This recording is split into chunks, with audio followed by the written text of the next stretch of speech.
Fala galera, mais um episódio do Poliscast, podcast de segurança pública. Hoje nós estamos com convidados sobre perícia. Você se interessa sobre o assunto perícia criminal? Bom, eu estou aqui com o Rodrigo Montes e o André Brandão. Eles são peritos, um na área... Bom, deixa eles falarem qual área eles são. Já agradeço o convite aqui do podcast.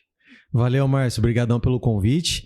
Sempre um prazer poder explicar um pouco mais, desvendar um pouco desses mistérios da área da perícia, que na verdade hoje está sendo bem debatida, mas até um pouco tempo atrás aí era muito misterioso o pessoal, o que é polícia civil, o que é polícia científica, perícia criminal. Então eu sou o André Brandão e eu sou desenhista técnico pericial. É isso aí. Vamos falar um pouquinho sobre qual é a atividade real do perito aqui no Brasil. Não é um CSI, como o pessoal vê muito nas séries aí. E a gente vai contar um pouco de alguns casos e falar de fato o que a gente atende aqui no Brasil e qual é a função do perito criminal, do fotógrafo, do desenhista nas atividades do dia a dia aí. O fato é que a gente sempre está diretamente atuando na segurança pública ali, mas com o fim de desvendar crimes, mostrar de fato como ocorreu um crime. Esse é o nosso papel aí, Márcio. Bom, então já vou entrar com isso mesmo que você falou. Qual que é a grande diferença? Esse pessoal que está acostumado a ver filme de perícia, né? A gente vê o CSI, essas séries que ficaram famosas. Os filmes americanos trazem muito essa... Às vezes é que nem na questão do herói e da realidade, né? E qual que é a realidade da polícia científica no Brasil? Qual que é a diferença que o pessoal confunde muito? Desvendar crime aqui no Brasil é um pouquinho mais difícil do que no CSI. Um dos pontos que mais diferenciam, né? De fato, vários episódios apresentados lá na série CSI correspondem de fato ao que a perícia realiza, né? Mas em termos tecnológicos, nem sempre é igual ao que é apresentado lá. Por exemplo, em alguns episódios, um resultado de exame de DNA em 2 horas está pronto. Aqui no Brasil, a gente demora aí 4, 6 meses devido à carência de pessoal, carência de equipamentos, né? Então, em termos tecnológicos, não é bem como apresentado no programa. E diferente também do que acontece, por exemplo, lá nos Estados Unidos, em outros países. A perícia criminal ela atua de forma independente, mas sempre posterior ao trabalho ali da Polícia Civil. Quer dizer, a Polícia Civil sempre será chamada primeiro que a Polícia Científica para fazer os primeiros atendimentos, verificar de fato se tem a necessidade de chamar a perícia criminal. E o perito criminal termina o seu trabalho ali, ele não fica sabendo o andar do processo, diferente das séries americanas, que eles começam o trabalho e finalizam o trabalho. Eles acompanham todo o processo ali, inclusive sabendo o resultado final. Quer dizer, a gente termina de fazer um atendimento pericial em casos de homicídios, acidentes, e a gente não sabe de fato se aquele indivíduo foi considerado culpado pelo juiz ou não, se ele desprezou nosso laudo pericial, se ele acatou tudo que a gente colocou. Então essas em termos tecnológicos e o andar do processo, acho que são 2 diferenças cruciais para as séries americanas aí. Legal. Teve uma mudança, eu lembro que a polícia científica ela fazia parte, o pessoal que acompanha assim, né, a segurança pública, fazia parte da polícia civil, né? E agora ela é um órgão separado. Como que aconteceu essa? Por que aconteceu? Como que aconteceu? Qual que é a diferença hoje? A explicação sempre é a busca da autonomia, ou seja, da independência da polícia científica de poder fazer o seu trabalho sem qualquer interferência, sem qualquer pressão. Então, em busca de independência e recursos próprios que podem direcionar as atividades, que são recursos e equipamentos muito diferentes do que a Polícia Civil utiliza nas suas atividades. A gente vê prós e contras nessa separação, porque aqui em São Paulo, apesar de hoje nós termos aí a Superintendência da Polícia Técnico-Científica, ou também chamada de Polícia Científica, a gente não tem uma separação 100% completa. Ela separou, mas não separou. Por exemplo, a gente ainda não tem, no organograma, a gente tem na Secretaria de Segurança Pública do Estado a Polícia Militar, Corpo de Bombeiros, nós temos a Polícia Civil e a Polícia Científica, mas a gente ainda continua utilizando, por exemplo, a Academia de Polícia da Polícia Civil. O nosso distintivo, ele ainda consta Polícia Civil. Se nós tivermos que responder um processo administrativo, procedimento administrativo, nós vamos na Corregedoria da Polícia Civil. Então a gente separou por alguns detalhes aí, mas não separou por completo. Já existem outros estados, como por exemplo estados do Sul, Santa Catarina, que houve uma separação completa. E outros estados como Minas Gerais, próprio Distrito Federal, eles são totalmente incorporados ainda na Polícia Civil, no quadro da Polícia Civil. Então ainda não há uma padronização no Brasil. O estado de São Paulo eu diria que é separado, mas ainda tem rastros ali da Polícia Civil que a gente não tem hoje estrutura para separar 100%. A gente depende da Academia de Polícia e da Corregedoria da Polícia Civil. A polícia científica hoje, né, é um maior de idade, mas que vai e volta para casa da mãe para almoçar. Exato. Ainda, né? Mais ou menos isso, para ilustrar.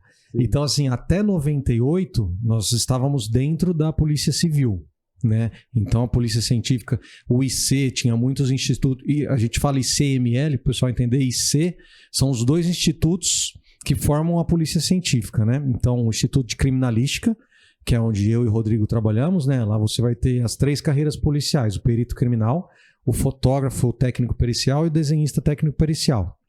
Aí os assistentes administrativos, né? Oficial administrativo, técnico de laboratório, mas que não são carreiras policiais.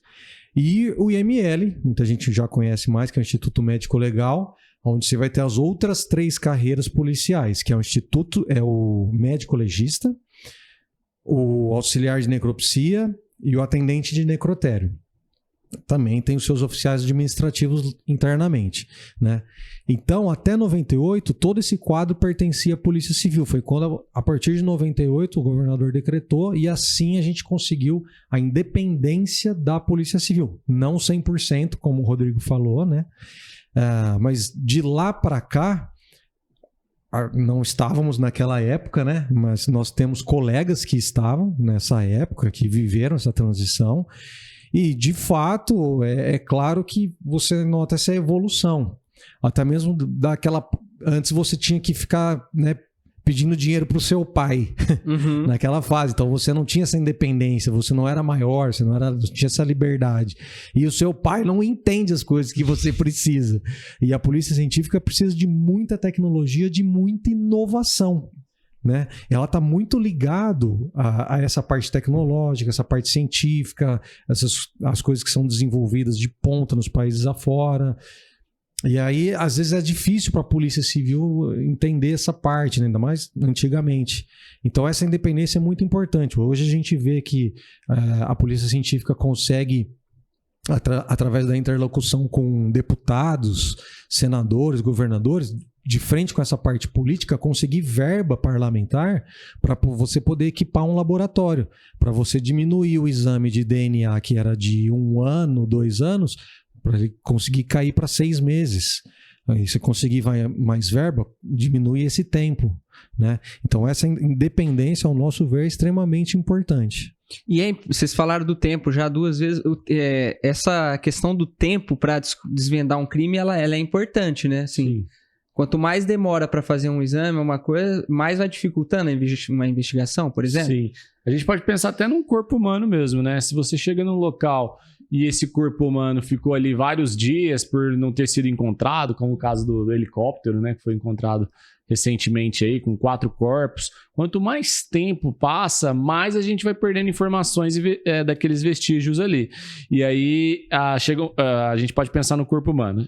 A pessoa acabou de morrer, o corpo está ali fresco, você ainda tem todos os elementos para analisar. À medida que vai passando dias e dias, até chegar na esqueletização, quais elementos você vai conseguir buscar num esqueleto? Muito pouco. Se tinham lesões ali, às vezes essas lesões, se não for de arma de fogo ou algum objeto que tenha um alto grau de lesão, não vai ficar marcado naquele esqueleto. Então você perde elementos. E assim também é no local de crime. Local de crime, quanto mais tempo passa, a gente até fala, né? O tempo que passa é a verdade que foge.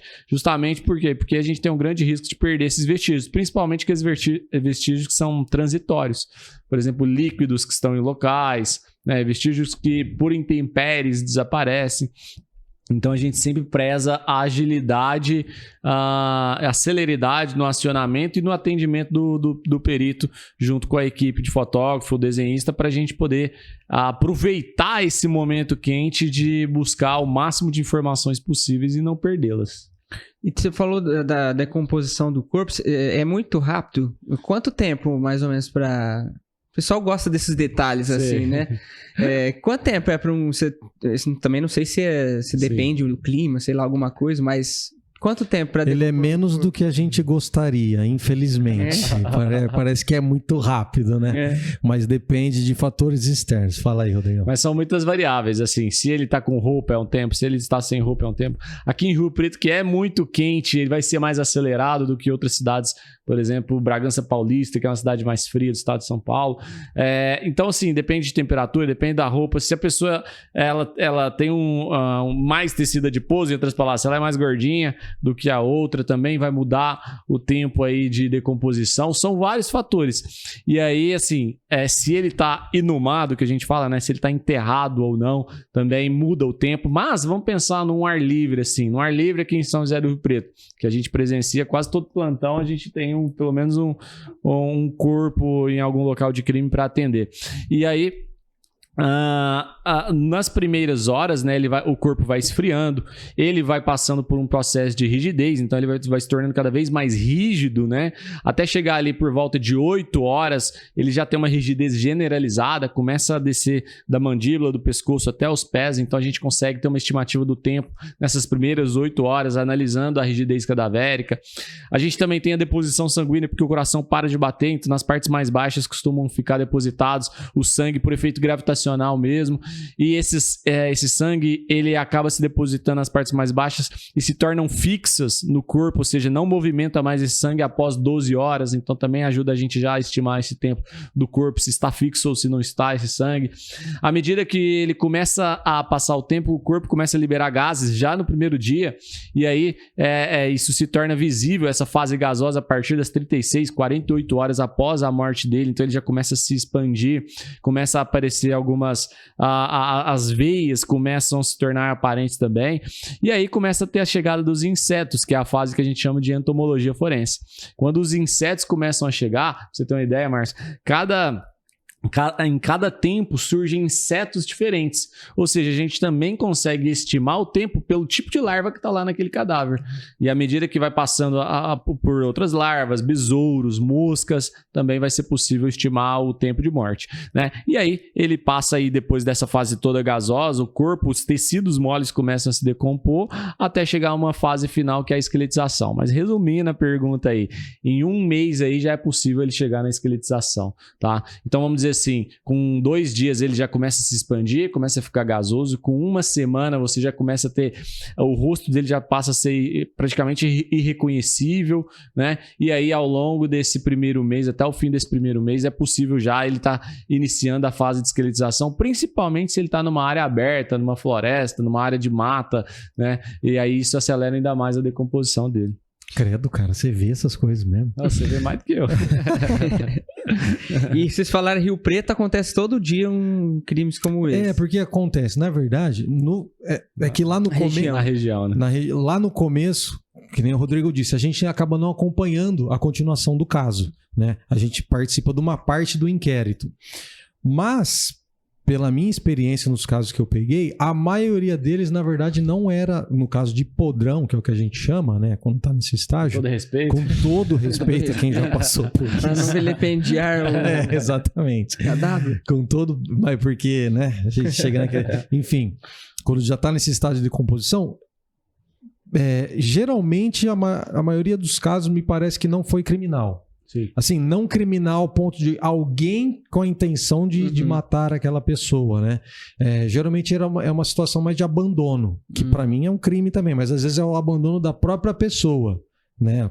Ela se desligou da família, teve algum problema, enfim, estava lidando com uma situação muito difícil e tal.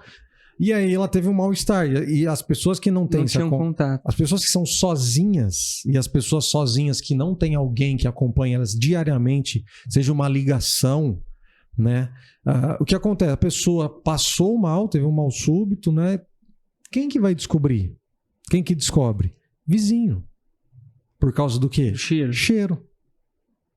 E vizinho descobre por causa do cheiro. E primeiro eles acham que é só o lixo que a pessoa não tá pondo pra fora, né? Alguns ainda têm a sagacidade de falar, opa, pera lá, não vi meu vizinho hoje varrendo o chão, alguma coisa do tipo, né? Mas, cara, hoje que a nossa geração, que a gente poderia enxergar o mundo, mas a gente só enxerga um retângulo que emite luz na nossa frente, tá cada vez mais o pessoal, ninguém mais vê o lado, ninguém olha para o lado mais, não cumprimenta o outro e tal. E o que acontece? Cada vez mais você encontra corpos. E outra coisa, antes não tinha tanta gente sozinha, né? Como agora.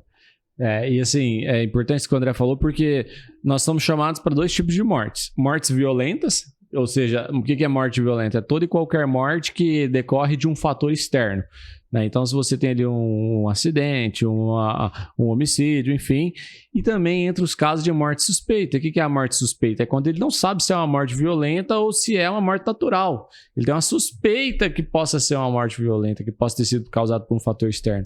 E esses casos, a nossa equipe ela é chamada, né, da Polícia Científica justamente para analisar os vestígios e tentar auxiliar essa investigação a identificar se foi um caso de morte violenta ou não. E aí, os casos, resumindo os casos que a gente não é chamado, são aqueles em que claramente é uma morte natural, né? E aí, geralmente, muitas vezes tem um médico que está acompanhando a família, ele mesmo já assina ali o atestado de óbito, né? Em outros casos, o SAMU, o médico do SAMU também, ele pode assinar ali o atestado de óbito e direcionar ou não para o IML.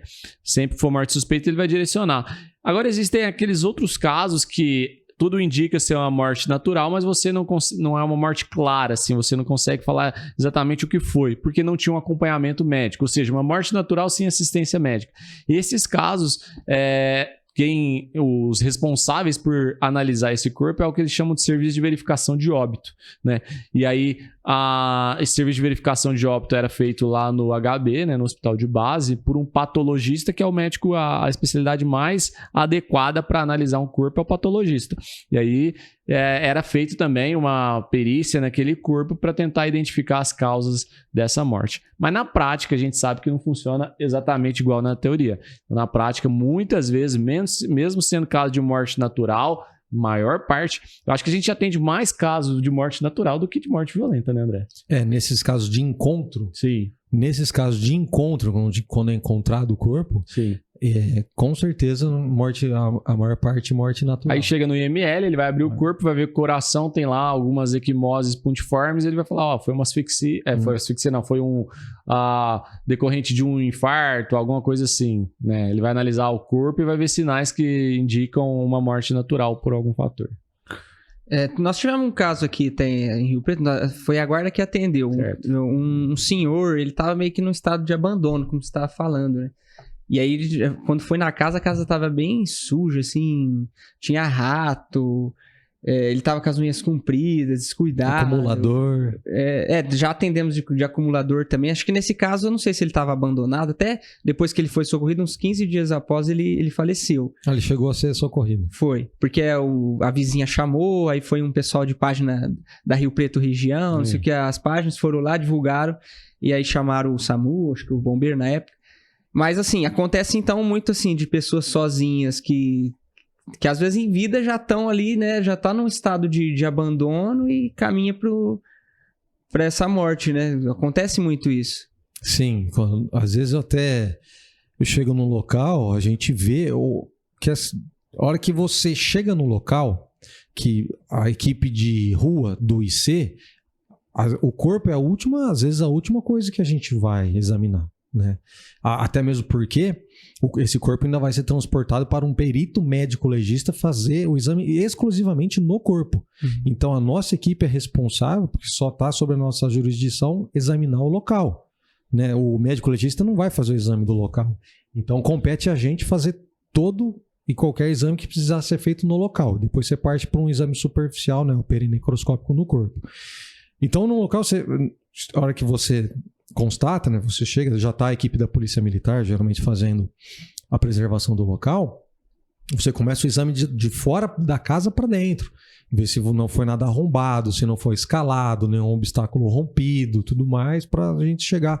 Se essa morte é suspeita, teve uma intervenção de um fator externo, né?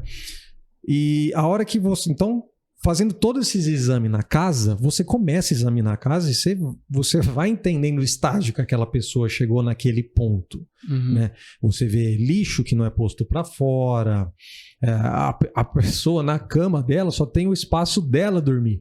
E ela divide a cama com lixo, com todas as papeladas que ela não descarta, tal. E aí, cara, então você vê essa situação, eu até falo para a pessoa, tá claro o caso aqui, a alma abandonou esse corpo. E assim, você fala assim, pô, mas como que um indivíduo sozinho morre ali, fica ali 5, 10 dias e ninguém sente falta dele? E realmente, cara, tem muitos casos de pessoas que moram sozinhas, não tem familiar nenhum na cidade, as pessoas... os familiares mais próximos não têm contato com ele, né? Então nem tem um familiar próximo assim. Os vizinhos não sentem falta e ele vai ficando ali. Até que foi o que o André falou. Até um vizinho sentir um cheiro e ligar para a polícia para tentar verificar o que aconteceu. Mas a gente atende muitos casos assim, geralmente casos com ambientes bem insalubres mesmo. Comida estragada no fogão ali, tudo bagunçado, vamos dizer assim, e é uma pessoa que se já estava vivendo um ambiente totalmente indevido ali para a saúde dele. E como é que vocês lidam com o cheiro? O pessoal pergunta muito isso também, né? Como é que faz para... Porque às vezes o cheiro é forte até demais, né? Como é que vocês fazem para... Acostumou? Tem alguma dica assim que vocês... Cara, toda vez que saio de um local de podrão, quando eu chego em casa eu faço a barba. Sério. Eu tenho que fazer a barba, cara, porque o negócio fica no bigode, velho. Fica ali. É o que a gente chama de... Bigode gorgonzola. Exatamente. E eu entro de máscara, tá? Que fique claro, nem chego tão perto. Mas não sei, cara, eu acho, pra mim, deve ter uma explicação científica aí, mas eu acho que é o lance da memória olfativa, sabe? E você fica relembrando daquele cheiro, dependendo do que você come, que você bebe e tal, e vem à tona. Mas eu acho, na minha opinião, que é uma questão, é até uma proteção nossa para você... Para mim foi o pior cheiro que eu já senti na minha vida, né? E eu acho que deve ser o pior cheiro que qualquer ser humano deve sentir na vida. Mas por quê? E eu acredito que seja até uma proteção do nosso corpo, uma evolução nossa, porque é uma espécime, é um par da nossa espécime morto. Então, assim, é um cheiro ruim de repúdio, não é só o cheiro ruim. Se você entrar dentro do caminhão de lixo aí, você vai sentir um cheiro horrível, mas não tanto quanto de uma pessoa morta. Eu acho que por conta de ser um par da sua espécime, sabe? E tem casos e casos, por exemplo. Uma coisa é você encontrar um corpo em estado avançado de decomposição numa área aberta numa mata. Agora vai encontrar um corpo após ali 10 dias, 14 dias num apartamento com todos os vidros fechados. Nossa. Né? Sem ninguém ter entrado lá há 14 dias. Então, assim, é totalmente diferente. Muitos policiais, militares, eles falam, a gente nem chegou perto lá, se vira lá, papel de vocês aí. E tem gente, Márcio, que passa Vic debaixo do nariz, tem um pessoal que usa aquela máscara com filtro toda lá, né? A maioria dos peritos aqui, dos fotógrafos, dos desenhistas, a gente acaba indo sem máscara mesmo, por causa que acho que um pouco do que o André falou aí da memória olfativa. Memória o quê? Olfativa. Olfativa aí, ó, isso. Então a gente acaba indo direto mesmo, mas hoje existem máscaras, né, que possuem filtros 3M aí que conseguem filtrar o cheiro praticamente 100%. O certo é você entrar com o máximo de proteção possível, né? Sim. Óculos, máscara, face shield, né? Até por questão das moscas, né? Você tem todos esses bichos circulando e você vai fazer algum exame, alguma coisa pode voltar contra você ali, né? Sim. Mas a maioria vai na cara e na coragem mesmo, né? Mas tem os equipamentos que dá pra entrar. Mas eu já vi pessoal acendendo lareira. Já acendendo. Eu tava no fogão. Eu tava num local, cara. E aí o cheiro tava bem desagradável, né? Aí meu parceiro que tava comigo falou, não, arruma uns jornal aí. Aí tinha... Porque sempre tem o pessoal... Às vezes, né, uma cidade assim, tem o cara da ambulância, sempre alguém chega perto, se o cara é profissional da segurança ou da saúde, puder ficar por ali ajudando, eu aceito pelo menos. E aí, vamos, descola um jornal. Descolou um jornal, tal, beleza. Agora isqueiro. Beleza, isqueiro. Falei, o que você vai fazer? Não, tem um esqueminha aqui. Ele tava chegando de outra equipe. Falei, vamos ver qual que é a dele, né? Então, aí ele começou a acender, amassou o jornal, acendeu. E aí, aquela combustão, né? Os caras falam que acaba chupando um pouco cheiro e tal. Cara, na hora, não sei se foi psicológico, mas eu falei assim, não, até que ficou gostosinho. Deu uma melhorada aqui. Só que, como era tinha o teto, era um local fechado, né? Daqui a pouco começou a virar aquelas galinhas pretas. Lembra galinha preta? Você fazia quando era criança?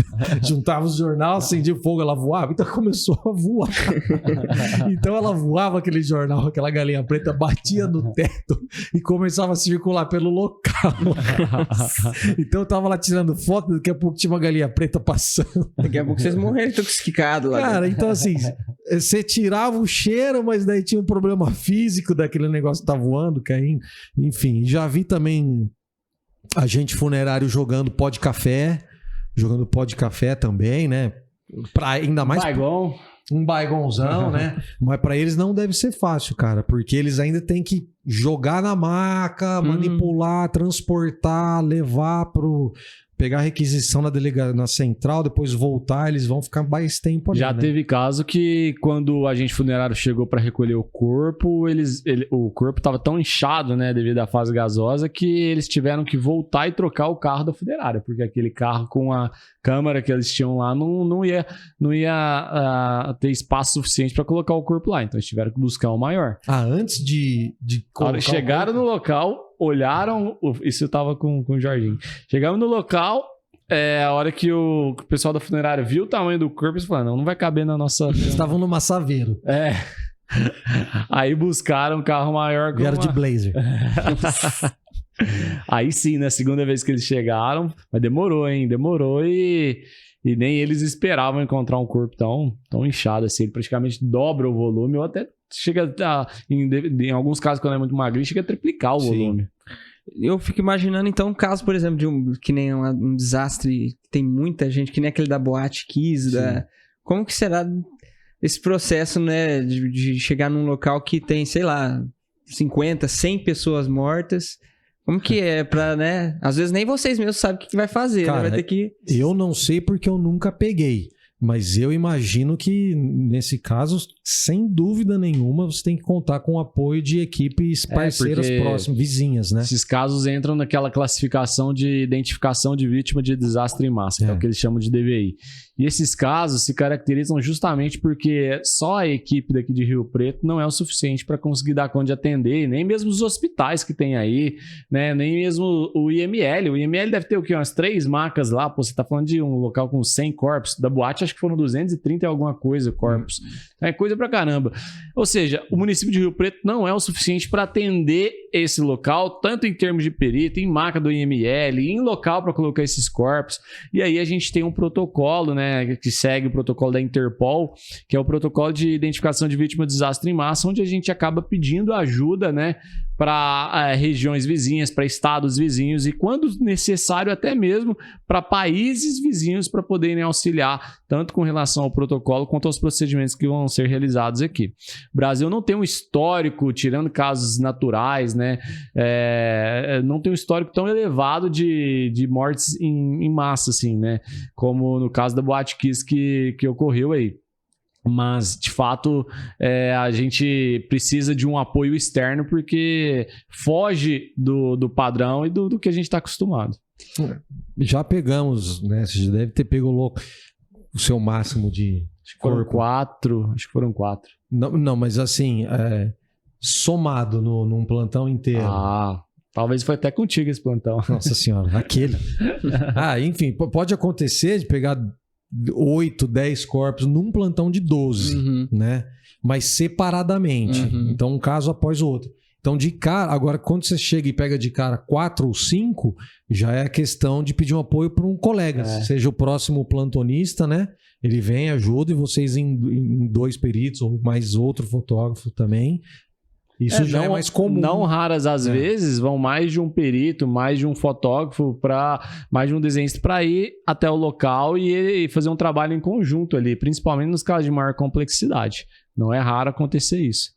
E vocês mexem com a questão, tipo assim, de pôr a mão mesmo no corpo, tipo, vou ter que abrir o crânio, vou ter que mexer num órgão. Vocês mexem com isso também ou não? Mexe em tudo.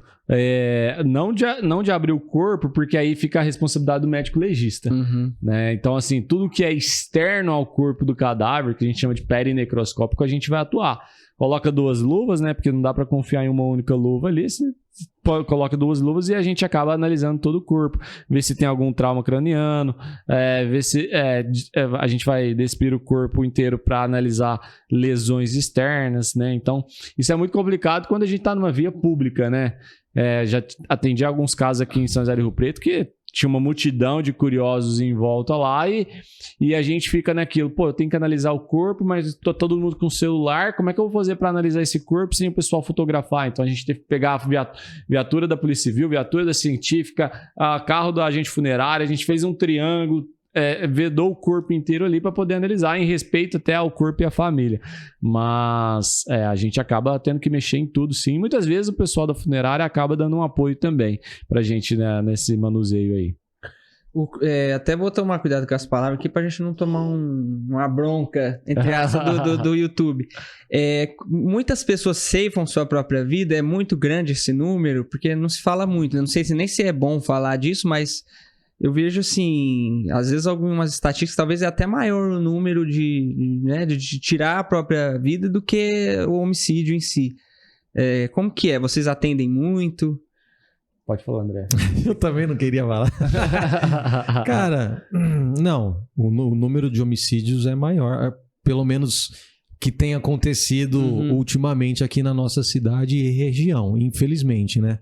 Esse dado até saiu uma pesquisa ano passado, que infelizmente a gente subiu no pódio como a 3ª cidade mais violenta do estado de São Paulo. Apesar de não termos essa sensação, né? Hoje você perguntar aqui em Rio Preto, vamos dizer assim, em algum bairro nobre, se for num shopping e perguntar, a pessoa até que não tem essa sensação. Ela tem a sensação por causa das notícias. Mas, enfim, você tá tendo essa questão de muita briga entre bairros, né? Ou alguma facção, enfim, o pessoal acaba cometendo um homicídio aqui, depois o outro descontando lá e acabou elevando esses números. Então a estatística jogou lá em cima, porque não parece que é a 3ª mais violenta do estado de fato, né? Mas enfim, isso são dados, né?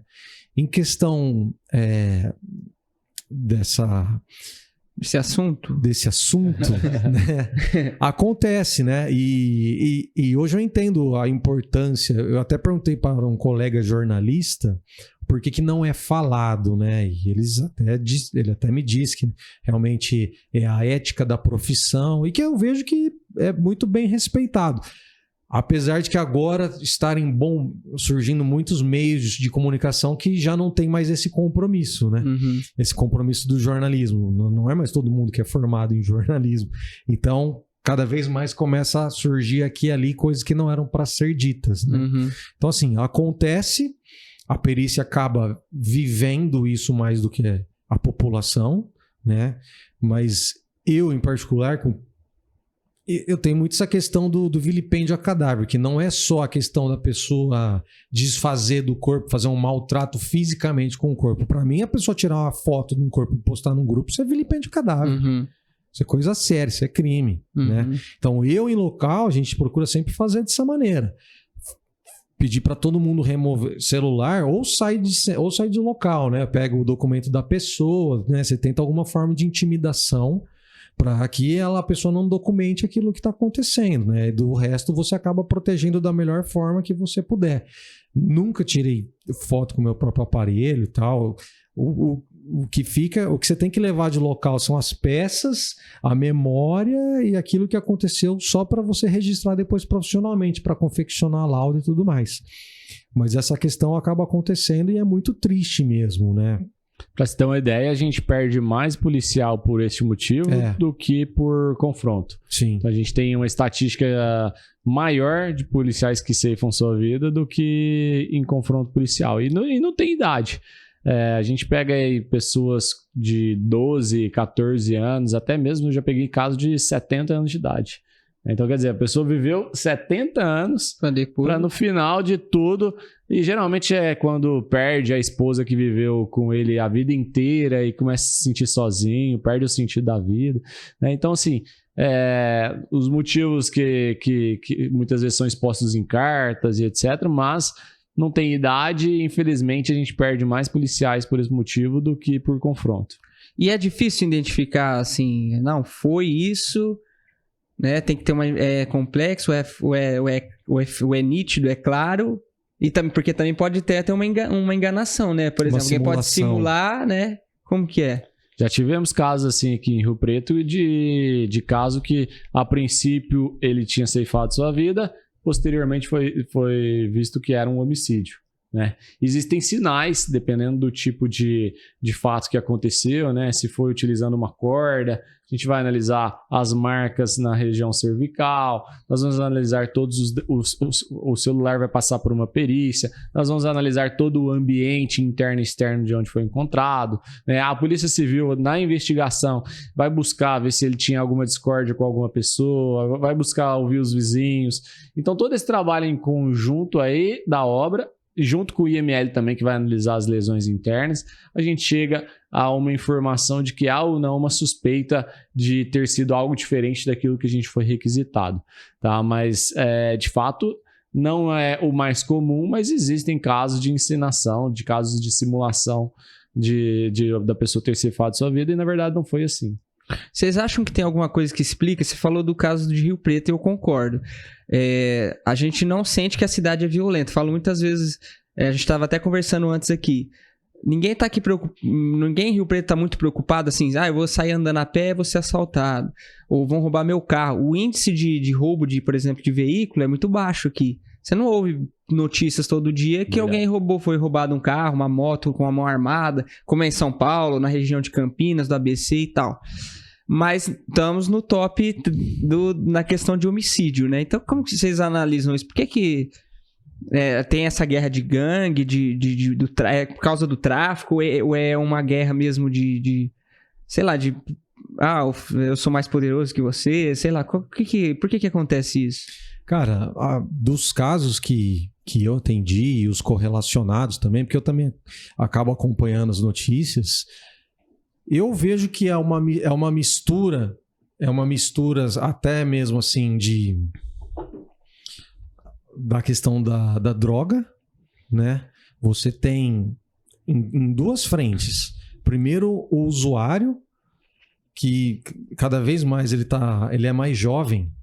Então, aquela cabecinha que tá em formação, cara, e hoje eu acompanho um neurologista e tal, ele fala que, até os 25 anos devia ser proibido você utilizar droga. E qual é a fase que se utiliza a droga? Às vezes até os 25 anos, né? Então, assim, tá completamente errado isso, né, cara? E droga se inclui bebida alcoólica ou não? Puxa, cara, a gente pega muito caso de envolvimento com bebida alcoólica, principalmente violência doméstica. Acidente de trânsito, violência doméstica. Então, assim, a gente tem essa droga... Mas na formação do jovem mesmo. Né? Sim. Mas ele fala muito dessa questão também. Então, enquanto você tá com a sua cabeça em formação, o cérebro, até os 25 anos, cara, ele tá se formando ainda, né? Então, é muito delicado esse uso. Enfim, então tem esse uso, tem a questão cultural, que, cada vez eu reparo mais, porque a gente fez recentemente um jovem, 15 anos, completamente tatuado, né? Com aquelas tatuagens que a gente sabe que é apologia ao crime e tudo mais. Então a pessoa, ela já foi capturada por esse sistema, né? O sistema, ele fala assim, não, o legal é isso aqui. Eu vou ser um soldado do crime. Eu vou me destacar por isso, né? Porque, vamos lá, no caminho do bem, o cara pode se destacar por notas altas, por um bom emprego e tal. E nesse caminho aí ele pode se destacar pelas tatuagens, por ele ter cometido um mal a uma outra pessoa, ter defendido uma pessoa de outra, então ele vira o valentão e tal. E então é isso, a pessoa, essa caminhada que é CC, né? Ou é cova ou é cadeia. Né? Então, assim, a meu ver é isso. Então tem toda essa falência nessa questão cultural, emocional e de saúde, tá? Então, assim, não é um problema de polícia, é um problema de origem, né? E, já teve local que eu cheguei, jovem também a mesma coisa, foi assassinado dentro da casa dele. Devia ter uns 18, 19 anos. Também, todas as tatuagens, palhaço, carpa, cifrão, os irmãos metralha, o full pacote skin, né? Full pacote skin. E aí, o que acontecia, Você chega pra fazer um exame lá, policial militar. No gibi. Tá, o policial militar, tá o policial civil, tá a perícia, tal. Primeira a coisa que tá todo mundo pensando foi assim, mala, né? Tal. E o pai do lado. Beleza. Aí o pai, em determinada altura, falou assim, olha, essas tatuagens que ele tem no corpo dele aí não condizem nada do que esse garoto viveu. Ou seja, se ele tem uma tatuagem de palhaço, ele não matou um policial, segundo o pai dele, né? E, enfim. E eu sei que muito tá acontecendo isso hoje em dia. Acontece, verdade. Né? Você vê os meninos caixa no mercado, eles são caixa no mercado. Trabalhador, tal, né? Trabalhador, tudo. Então, palhação. Esse moleque matou um policial? Não. Não. Mas até, você sabe, se você encontra na rua, é diferente você encontrar ele no supermercado trabalhando. Você não sabe. Né? Então tem toda essa questão cultural que toma conta do cultura com a droga, acaba partindo para isso. E uma outra coisa. Acaba que eles têm uns ídolos deles. Exatamente. Né? Eles copiam o cara que é a referência. Manda-chuva no bairro dele. Então né? esse cara provavelmente ele já tenha feito tudo aquilo que justifica o que ele tá escrevendo no corpo dele, né? E uma outra coisa também, a gente passou por anos Rio Preto divulgando, fazendo aquelas propagandas dos bons índices, né? Melhor cidade para se morar. O que acontece? O país é muito grande, cara. O país é enorme. E é só questão da pessoa tomar um ônibus, sair de onde ela está numa situação de miséria, que ela não tem saneamento básico, ela não tem um atendimento bacana da saúde, tudo mais. Venho para cá. Seja de onde for, mas as estatísticas a gente pode, se você for pegar os boletins de ocorrência, você pega o RG, de onde que vem a naturalidade. Então o que acontece? Vem essa migração e a pessoa ela não tem uma rede de apoio aqui. O que é rede de apoio? Família, amigos, alguém que vai te impedir de fazer merda, cara. Né, Você tem a sua esposa ali do seu lado, ela vai falar, Márcio, não vai fazer isso. Márcio, sai do boteco. Você tem alguma coisa, nem que seja te repreendendo, que vai estar no final te fazendo bem, vai estar te controlando. Né? Você tem balizas. O André sabe bem isso, a esposa controlando. Nossa senhora, moço. Eu não vou nem entrar nesse assunto. A mulher mete tempo. Amor, ela não vai assistir esse episódio não, né? Esse acho que não. Me avisa quando for. Enfim, você tem essas balizas naturais do casamento, o filho, tal. O cara tem que voltar pra casa, porque tem que se dedicar e tal. E a gente tá falando de cara porque é 80%, 90%, tá? Mas tem as mulheres também. Mas enfim... Então o cara vem pra cá sem rede de apoio, ele veio com uma expectativa, não deu certo, foi captado por esse universo cultural e às vezes até para trabalhar com isso no crime. Cara, e aí é uma evolução, né? E aí o que acontece? Ele não tem nada a perder aqui. Né? A gente vê casos que o cara, o que aconteceu? Ele deu uma facada, uma facão usado, né? Uma canivetada, uma peixada e aí foi embora. Ele fez isso e fugiu. Porque ele tinha essa alternativa. Cara, um cara que tem a família dele aqui, os filhos dele aqui, toda a rede de apoio dele aqui, ele vai fazer isso? Ele pode fazer num momento de loucura, que ele perdeu a cabeça, mas ele não tem pra onde correr depois. Esse cara faz essa merda aqui e volta da onde ele veio. Ele tem essa opção. Então, na minha visão, tá acontecendo muito disso. E é interessante porque se tu pega Rio Preto e compara com São Paulo em IDH, Índice de Desenvolvimento Humano, Rio Preto tem o IDH maior que de São Paulo, capital. Quer dizer, as pessoas vivem melhor em Rio Preto do que em São Paulo, capital. Qualidade de vida. Inclusive, Rio Preto foi considerado uma das melhores cidades do estado. Acho que no último levantamento perdeu só para Piracicaba, ficou em segundo no estado. Quer dizer, é meio contraditório. Acho Rio que Preto Indaiatuba, né? Indaiatuba, né? Acho que foi isso. Rio Preto, uma das melhores cidades do estado, mas com índices criminais mais elevados. Então, fica um pouco nisso. E acho que também uma das grandes causas que a gente tem aí, uma das grandes problemáticas, né?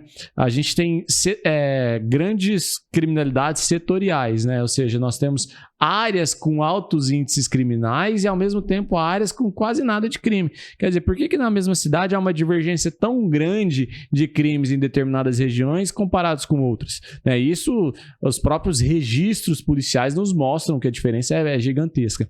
Então, acho que também falta um pouco trabalhar melhor isso que eles chamam de prevenção secundária, né? O que é a prevenção secundária? Prevenção na iminência ou depois que o crime já aconteceu. Você atacar o crime ali naqueles setores onde você sabe que é problema hoje, que foi problema ano passado, que foi problema há 2 anos e a gente não consegue resolver. Entendeu? Então, tem áreas dentro de Rio Preto que a polícia militar, antes do BAEP chegar, por exemplo, a polícia militar, ao entrar no bairro, levava tijolada na viatura, né? Então, assim, o BAEP chegou, já ajudou bastante também a melhorar isso, mas acho que ainda em termos de prevenção secundária, a gente ainda precisa melhorar, e acho que a Guarda faz isso muito bem, né? Com a ideia do policiamento comunitário, né? Com a integração, mas a gente ainda precisa melhorar um pouco essa prevenção secundária para diminuir um pouco essa divergência elevada que existe em Rio Preto de criminalidade entre os bairros aí. Essa prevenção secundária que você fala seria para o pessoal entender, né? Você que é professor de criminologia, depois a gente vai falar também disso, mas é uma área a criminologia que aponta isso e é uma área de estudo também das polícias, Perfeito. Perfeito. Quando vai ingressar na Polícia Civil, na perícia, tem que estudar essa matéria, né? Exato. É que, assim, a prevenção secundária que é a mais ligada à área de segurança pública mesmo. Porque quando a prevenção primária é a prevenção em que a própria cidade por si só, na qualidade de vida das pessoas, seria a qualidade de vida, a educação, a saúde, faz com que, entre aspas, o IDH que eu citei agora há pouco, a qualidade de vida das pessoas fazem com que cidades que possuem melhores condições de desenvolvimento humano tendem a ter menores índices criminais, né? Melhores condições de educação, saúde, habitação, enfim. Mas quando não é o suficiente para controlar o crime, aí o crime acontece em determinadas regiões, em áreas de risco, em determinados setores, com determinadas naturezas, né? Como vocês falaram muito bem aí, não tem tanto roubo de veículo, mas por outro lado já tem muitos homicídios. Então, se a gente já sabe quais são as naturezas criminais que a gente tem em maior índice, né? E se a gente já sabe as áreas que têm maiores índices de criminalidade, fica mais fácil um pouco, porque a gente tem uma direção, onde que nós iremos trabalhar. É isso que a gente chama de prevenção secundária. É um segundo momento que a gente vai tentar uma forma de prevenir o crime naqueles setores, naqueles setores vulneráveis, naquelas áreas de risco ali. Bom, pessoal, a gente está conversando aqui com os peritos Rodrigo Montes, André Brandão. Você está curtindo esse conteúdo? Já se inscreve no canal. A gente vai chamar muita gente bacana aqui da Polícia Civil, da Polícia Científica, Polícia Militar, Polícia Federal, Rodoviária Federal, entre outros setores, que a gente fala de segurança pública, mas fala de outros setores públicos também. E dá aquela curtida, clica no joinha aí no YouTube e que ajuda a gente a divulgar esse conteúdo que é tão importante, o papo tá legal. E aproveitando aqui, parece que a gente tem um presente aqui, verdade. Uma caneca. Esse é o grande momento. Pessoal da Pastor Uniformes, né? Quando a gente fala de segurança pública, a gente está falando também da questão da identificação visual, né? Afinal, a população vai assimilar, fala assim, opa, quem é polícia, quem não é, tal, por conta do quê? Do uniforme. Então, o pessoal da Pastor Uniformes trouxe essa solução, já tem um tempo trazendo solução de uniformização policial para a Polícia Civil, para a Polícia Científica, para a Perícia Criminal, né? E em breve para a Guarda também, por que não, né? Enfim. E aí o pessoal lá da Pastor mandou um presentinho aqui pra você, Marcio. Ó, dá uma olhada, vê o que você acha, Abre aí, viu? pra nós. E tem opção, tá? Vamos ver qual que é que tem aqui, ó. Vai que eu arrebento essa caixinha. Não, a caixinha é pra arrebentar mesmo. É presente, ó. Ó lá. Dá uma olhada aqui. Filma aqui, ô Gilvan. Olha, ó. Caneca da Guarda Municipal, ó. Esse aí é pro plantão diurno e tem a do plantão noturno também, ó. Ui. Que é 24/7, né, meu? Não para aí, ó. Ó. Já dá até pra De usar noite. nos episódios, hein, Márcio? Agora virou a caneca oficial aqui do Poliscast. Com certeza. A gente tava pobre aqui, coitado. Ah, tinha não, uma caneca vamos decorar, hein? Dependendo da decorar pastor, nosso não vai faltar podcast. coisa aqui, cara. Muito legal. Tem as bandeiras, tem o símbolo da guarda, né? Então, o pessoal da Pastor Uniformes, eles desenvolvem tanto uniforme quanto brindes, né? Então, assim, tem a caneca, mousepad, entre outros itens, de acordo com a corporação, do que aquela pessoa deseja guardar, às vezes até como lembrança, presentear alguém, né? O uniforme funcional precisa de fato ser policial e comprovar, né? Precisa demonstrar documento funcional lá. Mas enfim, esses itens, esses souvenirs aqui para guardar e presentear, também o pessoal tá desenvolvendo e comercializando, é só entrar em contato lá. Pessoal, Pastor Uniformes, ó, muito legal a caneca.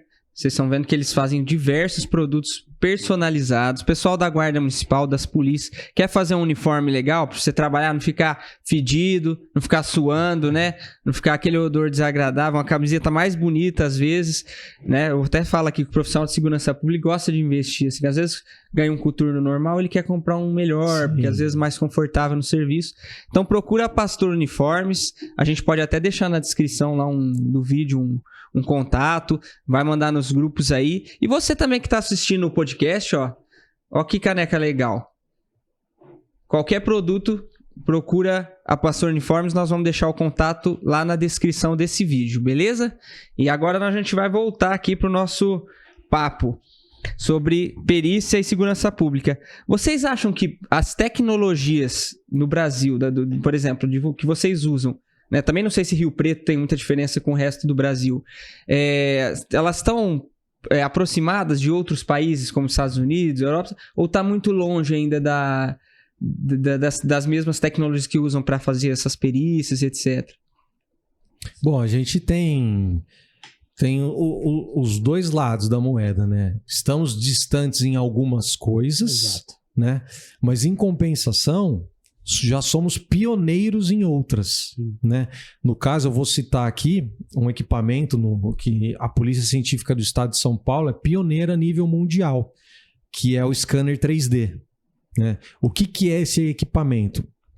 O scanner 3D, hoje você já tem umas 4, 5 empresas multinacionais que desenvolvem esse equipamento, mas ele é bem recente. E o André é um dos poucos especialistas do estado, hein, que trabalhar com esse equipamento aí. Pois é, rapaz, deixaram essa máquina na minha mão.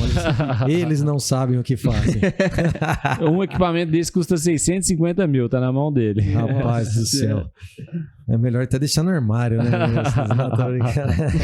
Tá que nem dirigir uma viatura de Mercedes.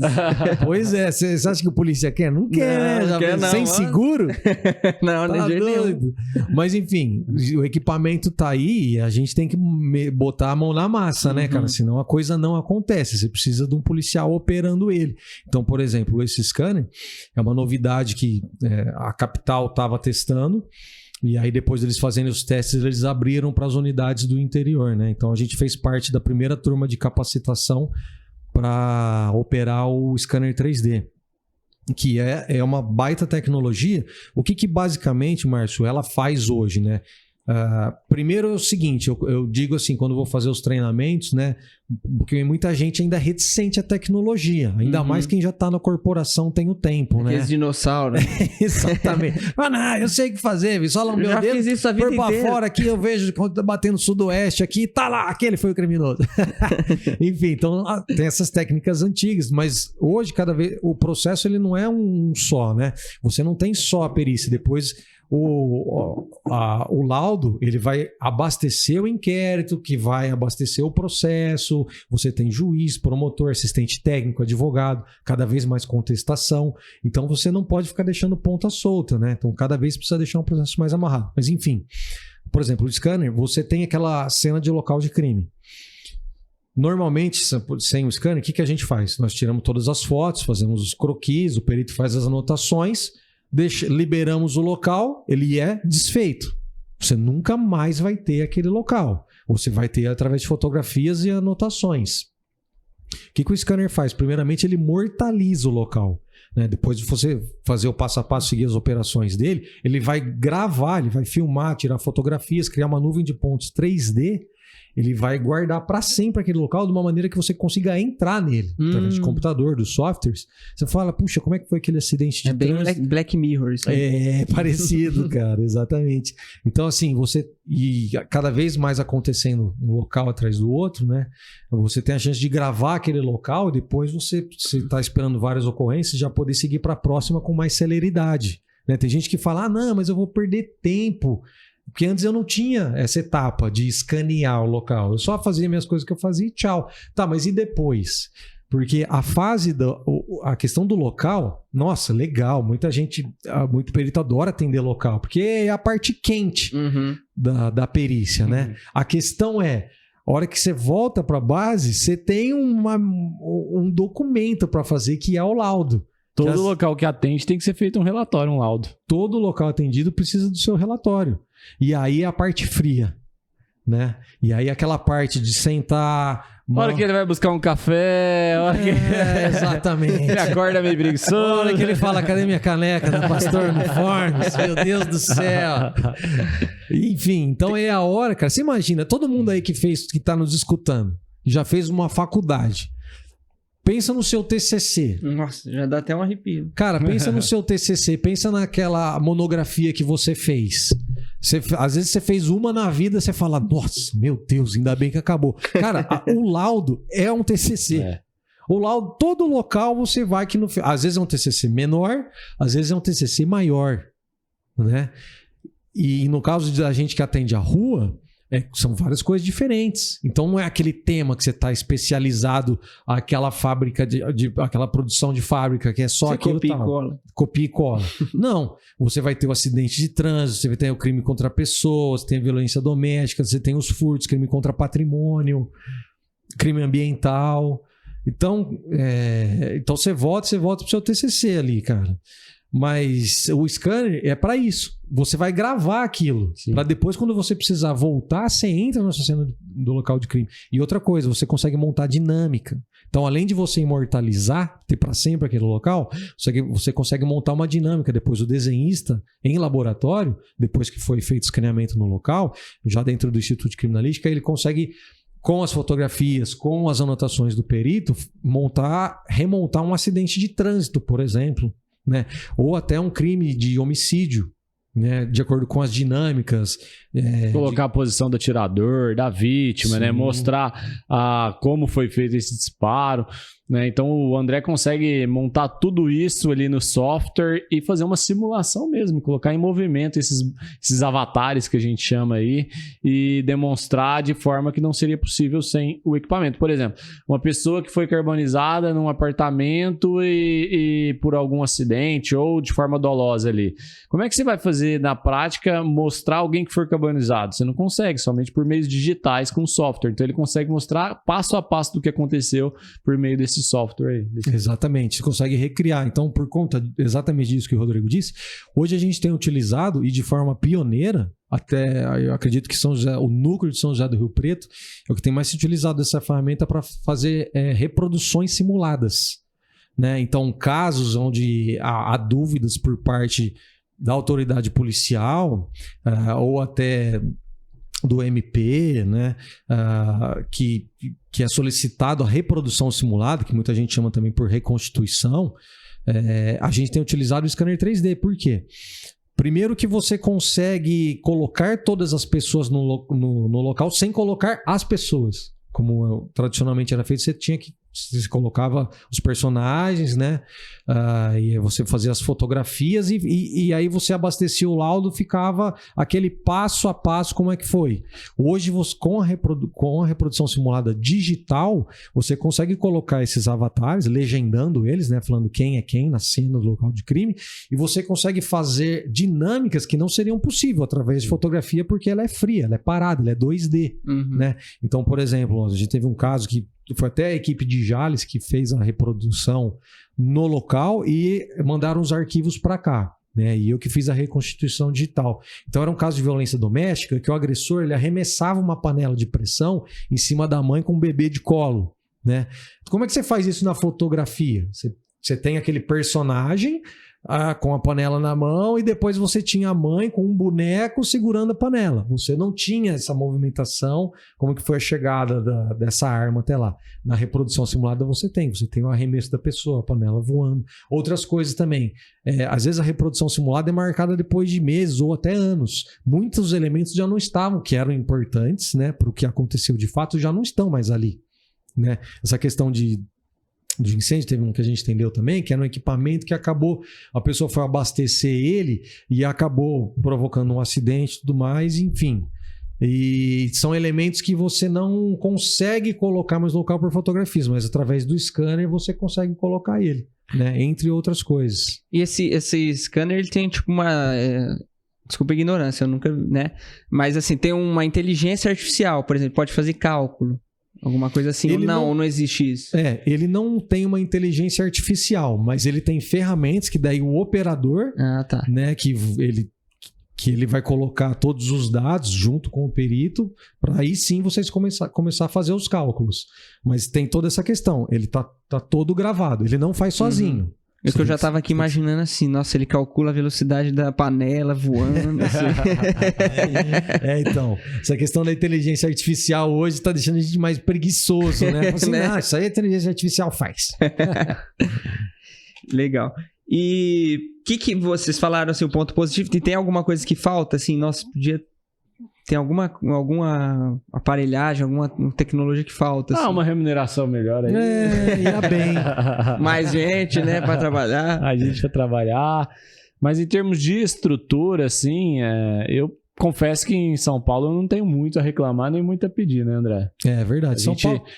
A gente tem uma estrutura aí que eu acho que ela está entre as melhores do país em termos de polícia científica, tanto com relação ao armamento, quanto com relação aos equipamentos de trabalho nosso, a gente não pode reclamar muito, não.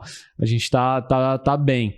Agora, com relação à remuneração, hoje nós tivemos, o governador ele deu um aumento pra gente aí de 25%. 25%? Hoje? Não, hoje não, mas é o ano passado. Tô por fora disso, cara? Você não pode falar aumento, você tem que falar reajuste. Reajuste. Né? Porque já tá tanto tempo. Não, é um reajuste, verdade.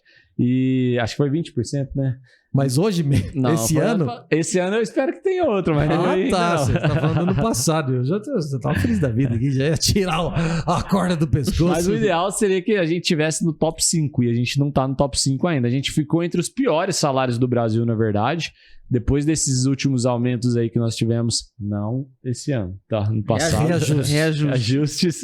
Depois desses últimos reajustes, nós melhoramos muito a posição, mas ainda não estamos nem perto do top 5 ainda. Então, acho que seria bom, uma boa pedida aí, ficar nesse top 5 aí do Brasil. E por que a gente fala top 5? Alguém, né, quem esteja nos assistindo, fala assim, mas por que vocês querem estar no top 5? Quer estar porque quer estar? Não, é que é o seguinte, o que é o estado de São Paulo hoje? O estado de São Paulo é o estado mais rico. É o que mais arrecada. É o estado que mais arrecada. É o estado com a maior população e, consequentemente... Com mais trabalho, com maior número de atendimentos. E também, por ter toda essa riqueza, muitos crimes acontecem aqui, né? Então, assim, o estado de São Paulo, ele acaba resolvendo crimes que são realizados e cometidos por muitos criminosos de outros estados, né? E, inclusive, pela tecnologia que nós temos, já tivemos casos de outros estados pedirem apoio para a Polícia Científica de São Paulo, como em Rio de Janeiro, no ano passado, pediu apoio recentemente para peritos do estado de São Paulo. Então, isso acontece também, né? De acordo com devido a essas novas tecnologias e expertise aí de alguns profissionais da Polícia de São Paulo. Às vezes eu vejo uns casos, até trazendo uma parte meio engraçada, mas assim...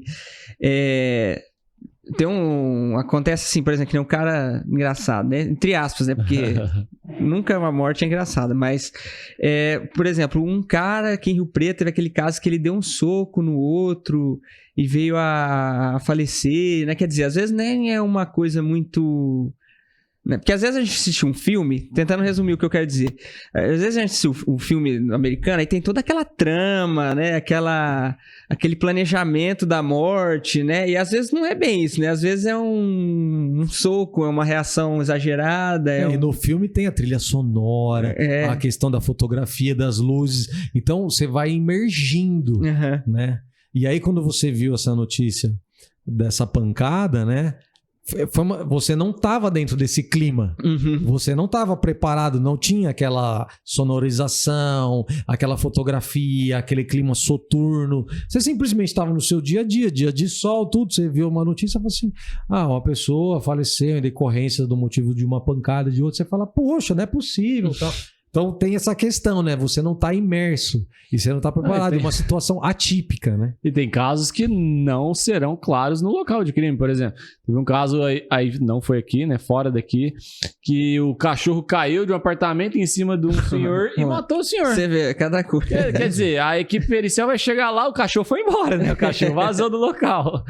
A equipe vai chegar lá, vai ver uma pessoa morta ali. Não sei se tinha sangramento ou não nesse caso, né? Mas como que o perito, o fotógrafo ali, o desenhista vai chegar no local, avaliar e falar, putz, foi um cachorro que caiu na cabeça desse senhor. Não tem como, né? Outro caso, até fora do Brasil aí, de uma vaca que estava correndo, bateu num indivíduo que estava andando de moto ali e também ele foi a óbito. Quer dizer, o que foi a causa da queda dessa moto? A vaca não tá lá mais, entendeu? Então nem sempre a gente vai encontrar elementos claros que vão nos indicar a dinâmica correta. Mas o que a gente vai ser possível, por exemplo, no caso do cachorro desse?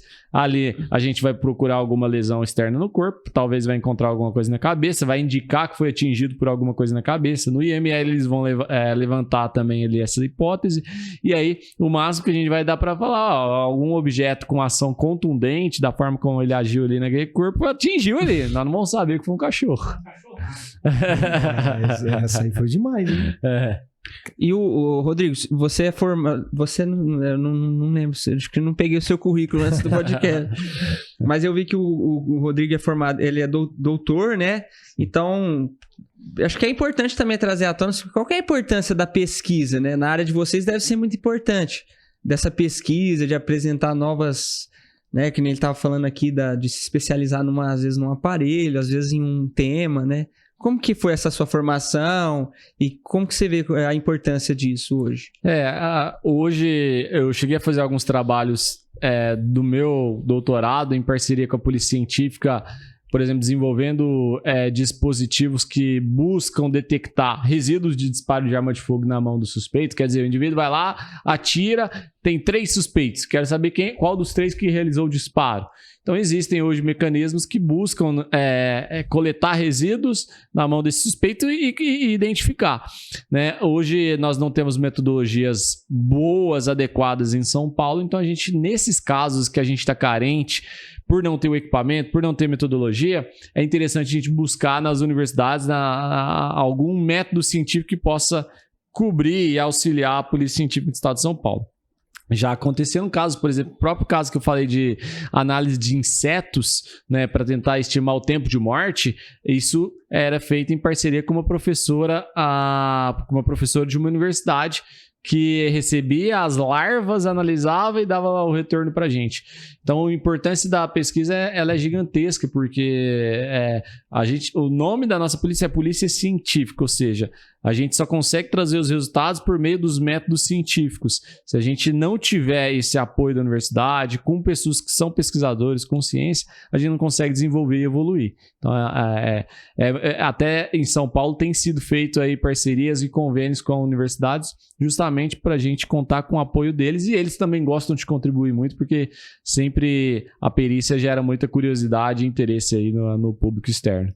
Até mesmo porque nós somos o campo para eles que estão dentro da academia, sim, né? Sim. Então, enfim, os acadêmicos estão lá testando, estão pesquisando, né? Tudo mais, fazem os testes lá, mas precisam também que isso seja testado em campo, né? De fato, então essas áreas têm que estarem sempre conversando, né? Sim. E vocês atendem muitas cidades aqui na região, né? Assim, o Rio Preto atende uma área, parece que muito grande, né? São 32 cidades, então uma extensão gigantesca. A gente, para quem é de Rio Preto, conhece A gente vai até ali Zacarias, né? Indo para a região de Penápolis. A gente atende até ali Cedral, Potirendaba, vai até Paulo de Faria, isso é quase ali na divisa com Minas, na região de fronteira ali. Então, assim, se for pegar a extensão, nós temos um raio de 100 quilômetros para cada lado aí, praticamente. Isso quer dizer o quê? Que nós temos uma equipe de plantão para 32 cidades. Se uma equipe está atendendo em uma determinada cidade e dá uma outra ocorrência em uma cidade muito distante, infelizmente, o tempo vai ser elevado até que essa perícia, a equipe, se desloque para aquele segundo atendimento.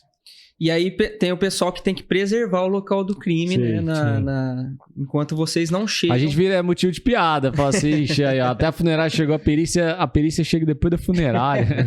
A perícia é a última a chegar sempre. Então, quando a gente chega rápido, eles até assustam lá no local. Mas, infelizmente, assim, o pessoal acaba tendo que preservar, aguardar até a chegada da perícia. E na maioria das vezes eles entendem também que não foi descaso, né? Que realmente foi em virtude do elevado número de atendimento, da distância, da escassez de profissional, né? E muitas vezes, pela demora, o pessoal chega até a trocar de turno e o pessoal da preservação que iniciou não são os mesmos que finalizam. E vocês têm problema com a preservação do local? Tipo assim, já pisaram tudo, já Então, cara, deram bagunça. Né? Pois é. A polícia militar e a guarda, estando lá, a gente já chega mais tranquilo, né? Porque geralmente tá bem preservado. Às vezes só, em alguns casos, a gente acaba só aumentando o raio, né? Às vezes por conta da população e até por conta dos exames que a gente começa a fazer, a gente começa a perceber que às vezes aquele local imediato, ele pode ser maior, né? Ou seja, você pode ter mais interação numa área um pouco maior que aumente o interesse pericial. Mas tanto polícia militar quanto guarda, aliás, cara, as cidades que tem guarda já é até mais um alívio quando a gente vai para cidades que falam, não, lá tem guarda, então com certeza está sendo preservado e tudo mais, né? E agora, a questão é, o problema, hoje é feito um trabalho em conjunto, né, Rodrigo? Sim. Tem essa questão da instrução, porque antes era feito na base vai do jeito que você acredita que tem que ser feita a preservação. Mas hoje a gente tem esse trabalho em conjunto da polícia científica com a polícia militar, que acaba passando instruções, né, reciclagens, atualizações do que é o interesse pericial ali, né?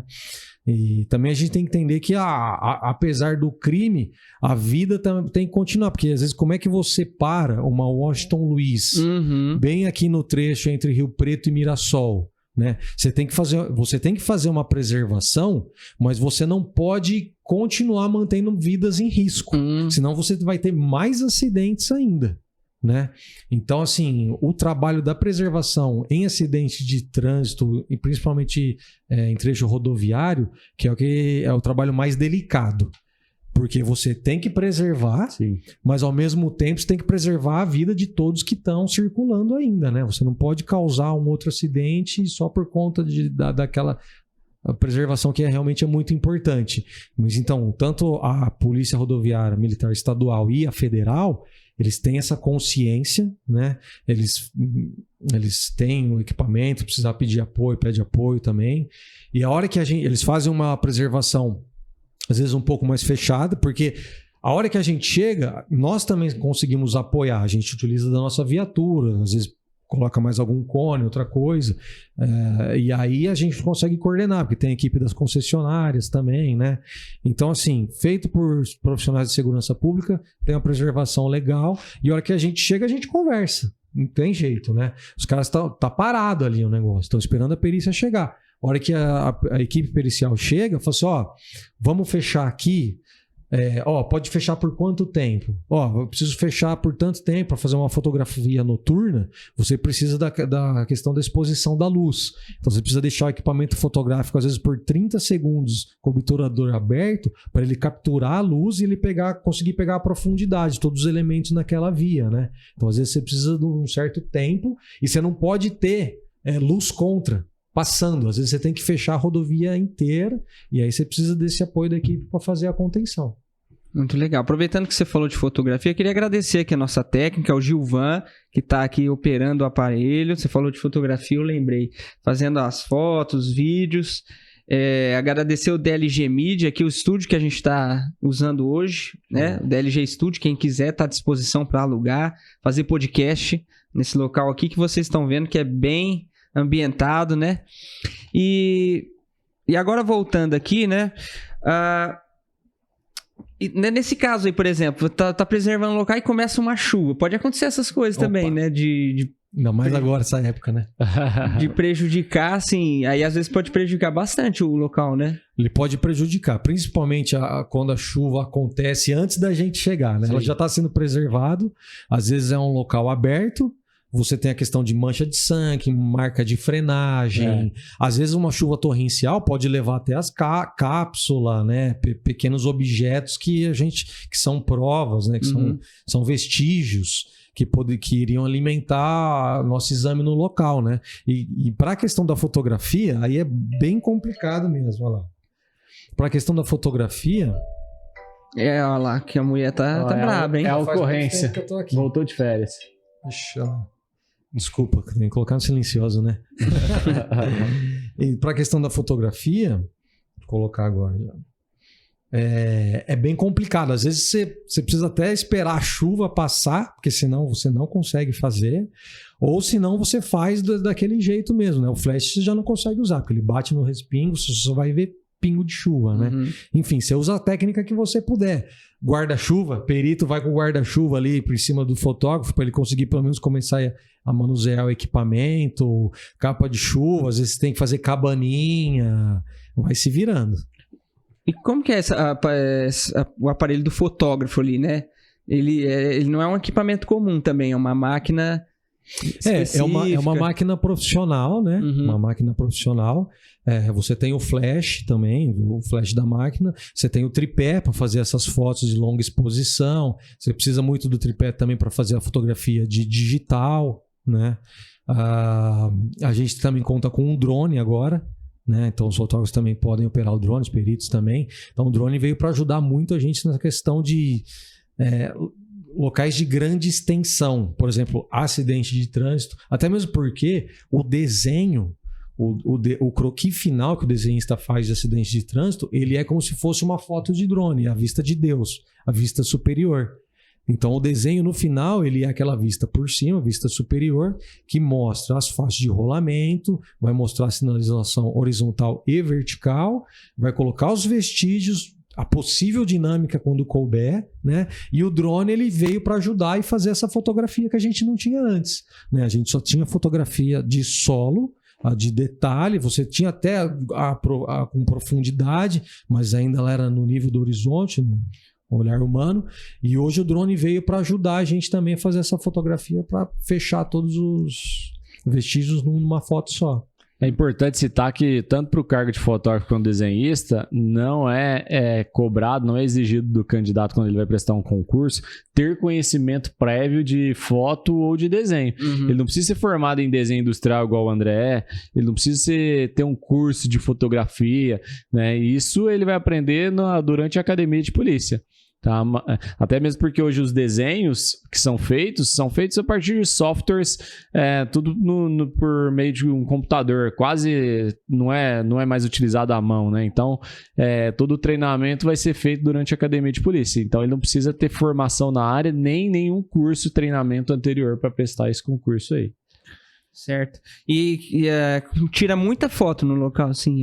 Hoje tira, né, cara? Porque você não tem mais a limitação do filme fotográfico, né? Então, assim, hoje um local simples é pelo menos 50 fotos, né? Aí vai depender se é apenas um furto qualificado e tal, você precisa de alguns elementos ali de praxe, ou um acidente de trânsito.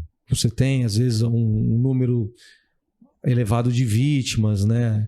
Ou um local de homicídio com autoria desconhecida. Você precisa fazer, às vezes, aí você passa de 100, 200, 300 fotografias. Porque nessas fotografias aí, muitas vezes a gente vai encontrar... A gente terminou o local, a hora que chega na base para olhar as fotos, você fala, putz, não tinha visto essa marca aqui. Lá na foto... O fotógrafo fez muitas fotos, a chance de perder alguma coisa é muito mínima, muito pequena. Então, as fotos ajudam muito a gente até a encontrar vestígios que às vezes a gente não viu lá na hora no local, não passou despercebido. E você tá falando desenhista, igual eu perguntei, essa pergunta deve ser clássica, né? O que você acha O que o desenhista faz? Eu já perguntei, ele desenha o rosto do... Retrato falado? Retrato falado. Aê! Mais uma vítima do retrato falado. Cara... Isso que dá ver muito filme, né? O desenhista faz retrato falado. Se pedirem e ele tiver condições de... Antes, essa resposta eu sempre dava não. A pessoa já broxava. O desenhista faz retrato falado? Não. Então não faz nada. Né? Enfim, então eu tô reformulando minha resposta, né?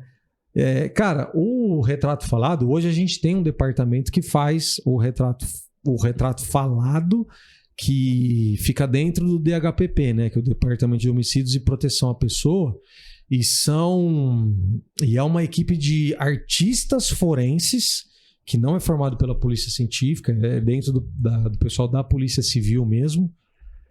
E como que funciona? É um arquivo, é um software digital, então ele tem um banco de imagens extenso, enorme, que daí ele vai montando aquela pessoa. Né? Claro, de acordo com a descrição de um policial, de uma vítima, e aí ele vai montando digitalmente. Porque você imagina, hoje para o desenhista técnico-pericial é exigido nível médio. Você não precisa ter uma formação num curso superior. E ainda que tivesse, não seria uma formação exigida de desenho industrial, por exemplo, de design. E até mesmo dentro de uma faculdade de design, de desenho industrial, não é exigido mais, às vezes, provas de desenho, né? Você não é necessário. Algumas instituições, eu lembro que na época que eu prestei, tinham, né? Que você tinha que fazer uma prova prática de desenho, mas outras já não tinham mais. Hoje eu já nem sei como é que está isso, né? Mas eles não devem estar exigindo. Então você imagina, se você não tem essa exigência nem na instituição do ensino superior, imagina num cargo que te exige apenas nível médio, né? Então, assim, não tem nem o treinamento, nem essa exigência do retrato falado, mas desenhistas que tenham essa capacidade e a autoridade policial estiver precisando, por que não, né? Só uma vez eu atendi um telefonema, que era um pessoal de alguma delegacia, não lembro se era Zacarias ou Paulo de Faria, falou assim, cara, eu tô numa investigação aqui, a gente não tem imagem de nada, e tem isso também, hoje tem muita imagem. Cara, a gente não tem imagem de nada e tal... Tem alguém aí que faz retrato falado? Porque a gente tem umas vítimas, né, que viram a pessoa. Eu falo assim, cara, essa é a hora. Chegou o meu momento. Finalmente eu vou fazer um retrato. Vai dar certo? Não sei. Mas eu vou fazer. Se der errado, eu não vou contar pra ninguém. Agora eu vou brilhar. Mas agora eu vou brilhar. Agora eu vou ter né? Um pra falar dele pra sempre. Eu falei, cara, vamos fazer? Eu sou desenhista, eu topo fazer. Não, então tá bom. Tal. O cara ficou de me ligar, não ligou, passou uma semana e tal. Até eu entrei em contato, cara, que não é comum, né? Aí desistiu. Eu falei assim, e aquele retrato falado lá? Putz, achamos uma imagem do cara, não vai precisar e tal. Eu falei assim, que droga. O cara falou assim, mas como assim? Não, nada não, que bom. Que bom que deu certo. Mas é muito difícil acontecer. E fazem imagem, assim, perícia em tudo, por exemplo. Eu vi a Dexter, né? Aquela cara fazendo perícia no sangue, apesar que tem o DNA também que... digital, tem tudo isso mesmo, assim, arma de fogo, quem que atirou, pega aquela munição e tal. Tem todas essas... A gente analisa todos esses vestígios. Sangue é o principal que a gente analisa no local de crime. Ele nos indica muitas informações ali da dinâmica, onde começou, né, a extensão muitas vezes o grau dessa dinâmica aí, o que aconteceu de fato ali, né? E balística, a gente tem um setor próprio para fazer essas análises de disparar arma de fogo, testar a recentidade para ver se foi disparada recentemente. Também comparação balística, nós estamos com um equipamento aí que ele custa mais de 3 milhões de reais, que chegou recentemente, que eles vão alimentar um banco nacional de perfis balísticos, ou seja, as munições coletadas de locais de crime, um homicídio, por exemplo, munições e as cápsulas E os projéteis, né, eles vão ser escaneados por meio desse equipamento e eles serão elencados e adicionados no Banco Nacional de Perfis Balísticos. Porque amanhã ou depois, 2 meses depois desse crime, aconteceu um outro crime e a gente encontra que ao jogar no banco esses 2 crimes, ao escanear, eles percebem, entre aspas, que é o mesmo código de barras que foi impresso nesses 2 projéteis, a gente consegue falar que a mesma arma de fogo foi utilizada nesses 2 locais de crime. Então, hoje a gente tem equipamento para isso, que vai alimentar o Banco Nacional de Perfis Balísticos. Nós temos também um Banco Nacional de Perfis Genéticos, né, que aí sim o DNA por meio de sangue, saliva, suor, esperma, fezes, urina, o que é vestígio biológico ali a gente coleta e envia para São Paulo, na capital. Lá existe o laboratório de biologia e bioquímica que eles fazem essa análise de DNA, e também existe o Banco Nacional de Perfis Genéticos e as impressões digitais. Até minha esposa, ela é papiloscopista, né? No estado de São Paulo nós temos a carreira de papiloscopistas, que são os profissionais que fazem a identificação por meio das impressões papilares, mas na prática nós não temos profissionais suficientes aqui no estado de São Paulo. Então os peritos no interior, praticamente os peritos criminais que ficam responsáveis por coletar as impressões digitais também. E esse talvez seja o principal vestígio de identificação que nós temos, porque uma amostra de DNA custa 200, 300 reais para processar. Impressão digital custa $1 para você alimentar o banco estadual. Não tem um banco nacional de impressões digitais, igual tem do DNA e do perfil balístico, mas existe um banco estadual. E talvez é o principal vestígio, por quê? Porque você está o tempo todo tocando, encostando em objetos. Então, a gente encontra com frequência em locais de crimes impressões digitais. Muitas vezes não é do autor, é da vítima. Há, obviamente, as chances de erros também, mas o papel lá do banco do software, chamado WAFES, é fazer essa varredura e tentar encontrar o possível criminoso por meio desses elementos aí. Certo. Esses crimes, questão de, por exemplo, eu tô vendo muitas operações que aparecem na TV, questão de pedofilia, né, tem a parte do computador, essa perícia de informática mesmo. E outro, já aproveitando o ensejo, eu tô vendo assim também muito uma crescente, não sei se eu tô errado, mas de crimes assim, nem sei, estelionato, sabe esses crimes, muito pessoal mandando mensagem no WhatsApp pro pessoal. A perícia trabalha também nessa parte, né, de informática contra os crimes de pedofilia ou de estelionato, como que é? Então, a gente tá tendo um surto de crime do golpe do Pix, né? Golpe do Pix, do sequestro. Esse a gente lida com ele no dia a dia. Eu tô falando a gente, não a perícia. Uhum. Nós, eu, Sim. você que tá aí nos assistindo, todo mundo já foi vítima ou conhece alguém que foi desses falsos, desses golpistas aí, né? Que clonam o WhatsApp, se passa por outra pessoa e tal. O que acontece? A polícia científica, a perícia, a gente tem que ser provocado pela autoridade policial, né? Nós somos requisitados pela autoridade policial. E esses pequenos golpes do dia a dia, muitas vezes eles acabam se tornando, no máximo, um boletim de ocorrência, né? Porque, a pessoa ela fica com vergonha de fazer uma denúncia. Nossa, como fui bobo passar por isso e tal. E, de fato, o que acontece, né? No dia a dia isso acontece, a pessoa perde esse dinheiro. Eu nunca vi uma investigação que acionou a perícia para uma pessoa que tomou um golpe do Pix, depositou para uma pessoa errada e exatamente aquela pessoa recebeu aquele dinheiro de volta, né? O que a gente tem são o quê? Grandes investigações que vão trabalhando, levam meses, e aí a Polícia Civil vai desbaratinar uma quadrilha que aplicava esses golpes.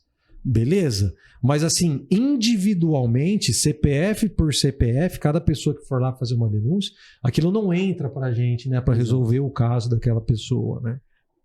Mas depois aquilo se some e fala assim, não, tem uma quadrilha agindo aqui. Então a investigação é feita. Por isso é importante sempre a pessoa fazer um boletim de ocorrência, a pessoa registrar. A gente falou disso num outro podcast. Pode ser que aquele dinheiro não vai voltar para você. mas é por causa da sua denúncia que vários registros vão se fazendo, isso vai ganhando uma musculatura, vai ganhando força e fala assim, não, e vai abastecendo a Polícia Civil, aconteceu isso, aconteceu aquilo, tal, para ser feita uma operação e aí sim desbaratinar uma quadrilha grande, né? Mas enfim, e aí tem os casos maiores, que é a questão da pedofilia e tudo mais, mas tudo isso é uma rede grande, né, que está operando. Não são casos individuais. Pedofilia realmente a gente atende bastante, tem muita análise de equipamentos, notebooks, celulares, né? E aí a gente percebe que tem sido alto investimento em tecnologia, né? Porque a gente tem que estar à frente dos criminosos. E hoje nós temos hackers aí, né? Pessoas que utilizam o computador sempre com ideias maliciosas. E então a gente tem que estar à frente, tanto na academia de polícia quanto na atuação do policial no dia a dia. Tem sido cada vez mais investidos tanto em cursos de investigação tecnológica quanto também em equipamentos para esse fim aí. Infelizmente ainda há muitos casos que chegam de pedofilia. Certo. Você tinha falado até, eu até anotei aqui, agora eu lembrei. Você falou de um banco estadual, né, de informação mesmo, né? A gente vê lá quando a gente faz alguma abordagem na guarda, puxa no Cinesp, outro da Prodesp, aí vocês têm esse banco estadual que você falou que não tem um federal. Então, você não analisa como assim, o Brasil também tem esse problema dessa informação ser muito, né? Eu vejo em todas as áreas, saúde, educação, não tem uma informação única, tipo, do Brasil, de todos os estados ou de todas, por exemplo, acumular a informação que você tem na saúde junto com a da educação, da segurança, ou do estado de São Paulo com outros estados, tudo, cada um tem seu banco de informação e aí acaba que pode muita coisa escapar, né? Por exemplo, o cara é de outro estado, aí você não tem uma informação dele. Como que você analisa isso? Tem até um seriado interessante que chama Inacreditável, né? Que mostra exatamente isso. Um estuprador que ele atuava... Não vou dar muito spoiler, não vai atrapalhar o pessoal que quer assistir. Mas era um estuprador que ele atuava e praticamente não deixava vestígios. Então, a investigação, os policiais, eles achavam que as vítimas estavam mentindo por não ter elemento nenhum de busca nisso. Só que o cara atuava aqui numa cidade X, ele atuava na segunda vez no estado Y. Quer dizer, um estado X não conversa com o estado Y. Não tem ali uma ligação do modus operandi, eles não conseguem ver uma relação de um caso com o outro. Porque se acontece o mesmo caso em Rio Preto, já teve caso em Rio Preto do estuprador agir da mesma forma aqui e ali, e a polícia mostrar que tinha uma ligação entre esses dois crimes. E quando ocorre em estados diferentes, né? É aí que a gente tem um grande problema, muito em cima do que você falou, Márcio, porque não tem comunicação, não tem uma única fala, não tem um único banco, né? Quer dizer, se o cara veio lá do sul, deixou a impressão digital dele aqui no local do crime aqui em São José do Rio Preto, se ele não tem RG em São Paulo, a gente não vai conseguir encontrar ele no banco, né? Por quê? Porque o banco ainda é estadual de impressões digitais. Se fosse um banco nacional, ele poderia vir de qualquer lugar do Brasil que ele estaria cadastrado no banco. Quem sabe agora, né, com a promulgação aí da lei que já está em vigor em alguns estados, da carteira de identidade única, quer dizer, a gente não vai ter mais o número do RG, vai ter só o número do CPF, o número do CPF será o número do RG, quem sabe com isso também favoreça aí e facilite a criação de um banco nacional de impressões digitais. Eu tenho certeza que isso ajudaria muito a diminuir a impunidade no Brasil aí. Até acho interessante, por conta até desses crimes de estelionato, que eu acho que estão aumentando muito, né? Trazer alguém, depois se vocês puderem indicar, trazer alguém aqui pro podcast, você que está acompanhando aqui, eu já estou promovendo um novo encontro aqui, de alguém que talvez esteja lidando, que seja especialista com esses crimes de estelionato, né? Porque ótimo. Tá muito, muito forte isso e as pessoas, talvez por ignorância, ou não é nem ignorância num sentido ruim, mas por desconhecer, por ter uma inocência, sei lá, estão caindo muito nesses golpes, né? Frequentemente a gente vê. Então talvez vocês indicar um convidado aí, um especialista para essa área, a gente elucidar algumas coisas e aí pessoal, acho que vai ajudar bastante o pessoal aí. Legal. Concurso da Polícia Civil, como que tá? Teve concurso recente? Vai ter? Como que tá esse... Você é professor universitário, não, professor de concurso, né? De Perfeito. Escola de concurso. A gente teve um concurso agora recente para perito criminal, para investigador de polícia, para escrivão, para delegado e médico legista. Então, nós tivemos 249 vagas para perito criminal e vagas também para essas demais carreiras. Em breve, deverá abrir também vagas para nível médio da Polícia Civil de São Paulo. Nós temos diversas carreiras de nível médio. E são as que estão mais carentes. Por exemplo, desenhista mesmo, o último concurso, o último edital foi em 2013. Quer dizer, nós estamos há mais de 10 anos sem um edital para desenhista. Nós estamos há mais de 10 anos sem um edital de fotógrafo. Então, em breve, a Polícia Civil de São Paulo irá lançar editais para nível médio, né, que inclui as carreiras de fotógrafo, desenhista, atendente de necrotério, auxiliar de necropsia, agente policial, agente de telecomunicações, papiloscopista e auxiliar de papiloscopista. Então são 8 carreiras de nível médio. Antigamente existia também o carcereiro, que foi incorporado no cargo de agente policial. As provas de nível médio, elas são apenas 2 etapas, prova preambular, que é a prova de múltipla escolha, e uma investigação social. Não tem prova escrita, não tem prova oral, não tem prova física, não tem prova psicológica, são apenas essas 2 etapas. Esses devem ser os próximos editais lançados. Como houve recentemente o concurso de perito que já está em andamento e o de investigador, escrivão, delegado e médico legistas, esses devem ser publicados um pouco mais adiante, não tem expectativa para esse ano de 2024. Uma coisa que eu até estava conversando com um amigo outro dia, a Polícia Civil ela pede ensino superior, né? Vocês falaram de salário, por isso que eu estou até lembrando. Ele pede ensino superior para o investigador, para o escrivão, para vários cargos, assim, né? Para perito, acho que até o ensino superior e mais alguma especialidade, não sei ao certo. Mas um pouco uma exigência muito grande do concurso da Polícia Civil, assim, parece que são muitas matérias, né? Um concurso que exige um certificado, toda uma exigência, e às vezes o salário não está compatível, né? A tanta exigência do concurso, né? Sim. Existem as carreiras que têm menor salário na Polícia Civil de São Paulo. Hoje a remuneração é de R$ 4.500. São 3 que possuem, se não me engano, agente policial, atendente de necrotério e tem mais uma que eu não me lembro agora. Depois vem para o grupo 2, que são as carreiras de nível médio, e auxiliar de PAP, que entra nesse grupo 1. No grupo 2, papiloscopista, fotógrafo, desenhista, auxiliar de necropsia, que o salário ela chega a ser quase R$ 5.600. Aí soma com insalubridade, que dá R$ 785, mais o auxílio alimentação, que dá mais ou menos uns R$ 700. Né? Então, melhorou com esse aumento, mas de fato ainda precisa melhorar. Esse reajuste toda vez eu falo aumento. Aumento com base na referência anterior, mas não tem aquela eu tô te defendendo. Não tem aquela coleira do cachorro da choque. Toda vez que ele fala aumento, dá um choque. Verdade. Reajuste. Não vai passar a impressão que a gente tá mais rico. Tá ganhando bem, né? Não tá. Na verdade.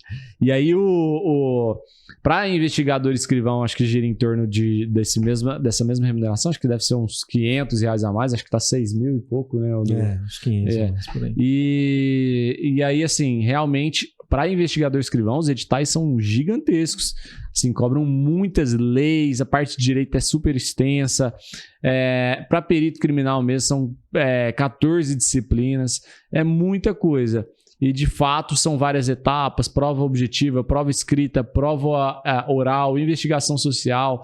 Você tem que levar um monte de documento e isso acaba fazendo com que o certame também seja muito demorado. Chega ali, o meu caso, eu demorei 2 anos e 3 meses para ser chamado depois que saiu o edital.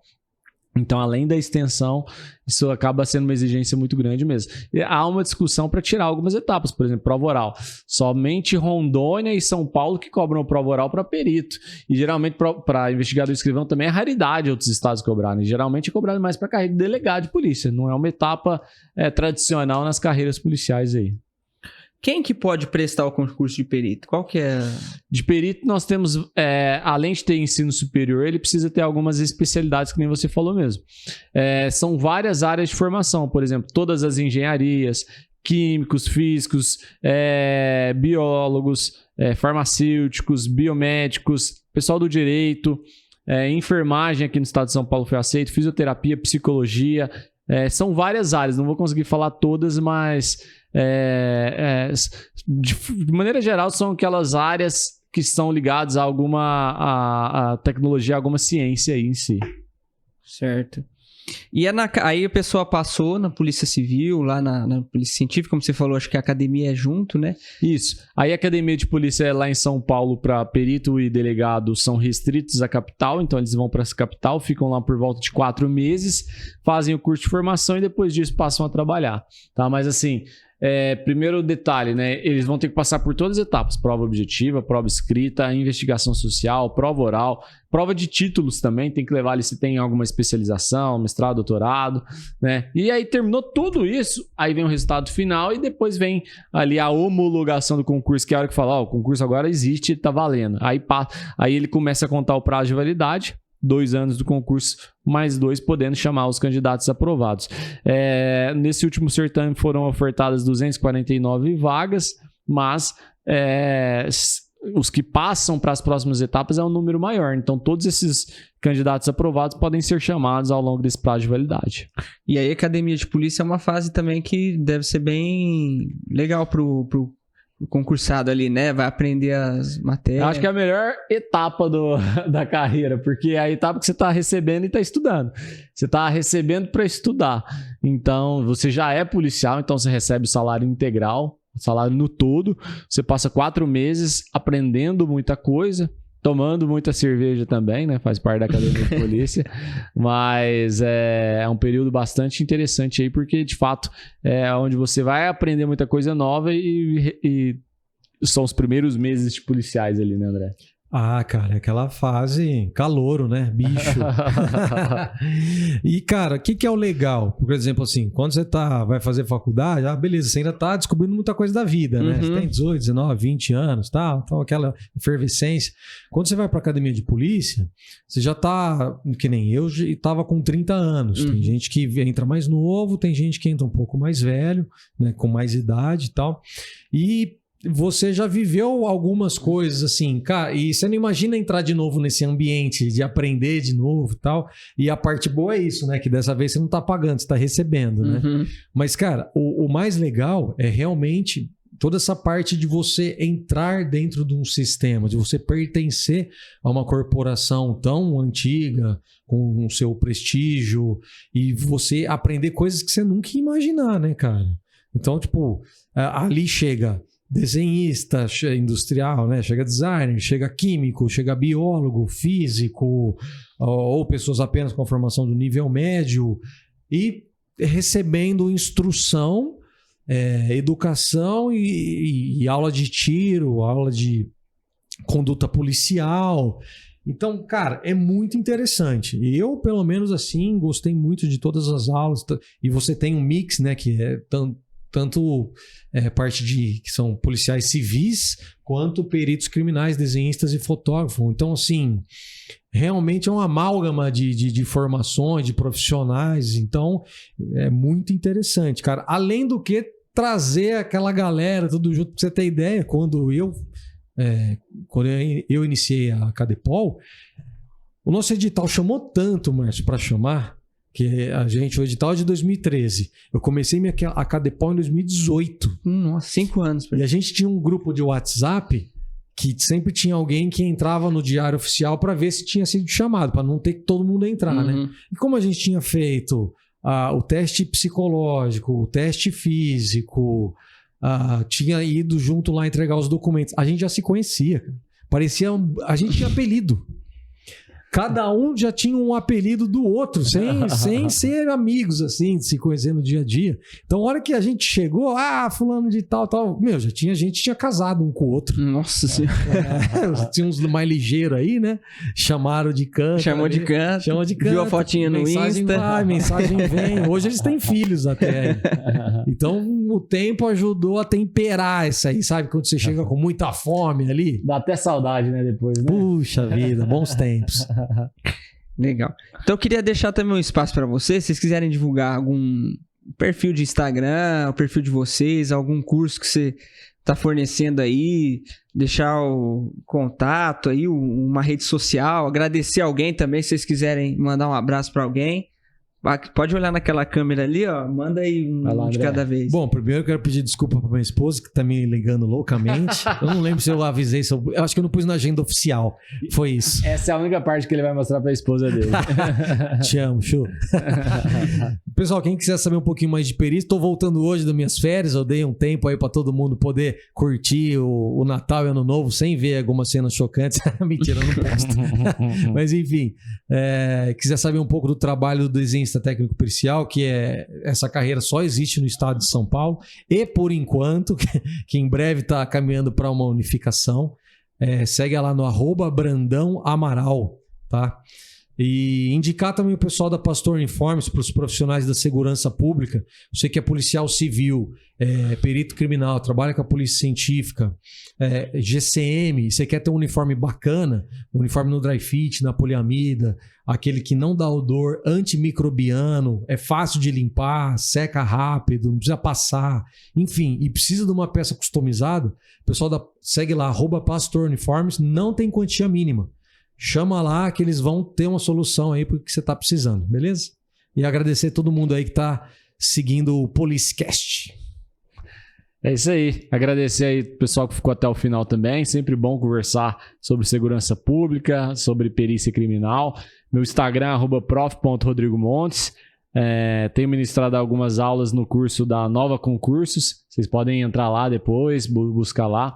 Mas tá tudo lá no meu Instagram. Qualquer dúvida que tiverem também, manda um direct. Então nós deveremos ter mais concursos esse ano agora aí para nível médio da Polícia Civil de São Paulo. E nos próximos anos, quem sabe aí a reabertura dos editais de perito, investigador, escrivão, médico legista, né? Que nós estamos sempre com altos índices de vacância. Se for contar no estado de São Paulo inteiro, aí são mais de 10 mil cargos vagos, né? Então a gente precisa urgente de recompor e de reajuste salarial. Boa! Saiu! Nunca mais agora. Põe aquela musiquinha do Ayrton Senna. Brasil, agora o reajuste Agora sai. vem, agora Sabe por que vem. não tava saindo? Porque ele tava falando. Tava usando o termo errado.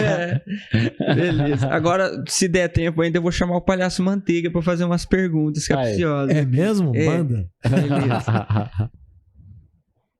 Agora é comigo. Agora sou eu que vou fazer as perguntas, que eu tô aqui com os dois peritos, o Rodrigo Montes e o André Brandão. Afinal, o tempo passa e a verdade foge, não é? É isso mesmo. Vocês são o CSI brasileiro? A perícia criminal do Brasil? Uma perícia mais humilde do CSI. Eu queria perguntar assim, quando você falou que o defunto ali, não sei se pode usar esse termo defunto, né? Presunto, não sei. Ele peida, quando você falou que enche de gás, ele solta pum. Dependendo do jeito que você movimentar ele, pode ocorrer, e não só o pum, pode sair também fezes junto, dependendo do jeito, porque a expansão de gás, tem casos até que o feto, eu nunca presenciei, mas tem relatos de até mesmo do feto ser expulso pela quantidade de gás ali que reúne ali no corpo.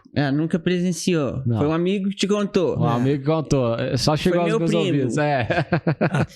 E ele pode gritar também? Pode também, casos de enforcamento, né? Quando tá preso o laço, na hora de tirar o laço, que libera ali as cordas vocais, a gente de vez em quando tem estagiário, a gente passa um susto neles, porque eles não sabem, a gente não conta e deixa eles tirar o laço. Aí parece que ele tá vivo, a pessoa... Aí eles até desistem da carreira. E vocês nunca pegaram um caso que você achou que ele tava morto e tava vivo? Virou um zumbi? O Fernando já, né? Foi contigo? Foi contigo? Cara, o morto-vivo eu não digo, mas a gente foi no local, tava com ele e tava tão feio, cara, que a gente chegou, era uma casa de bloco, a hora que a porta era um cobertor, né? A gente puxou o cobertor, ele tava com a mão pro alto, assim, ó. Mas foi alguma coisa que causou aquilo lá, esticou, não sei que fenômeno que foi, que o Fernando tomou até um susto.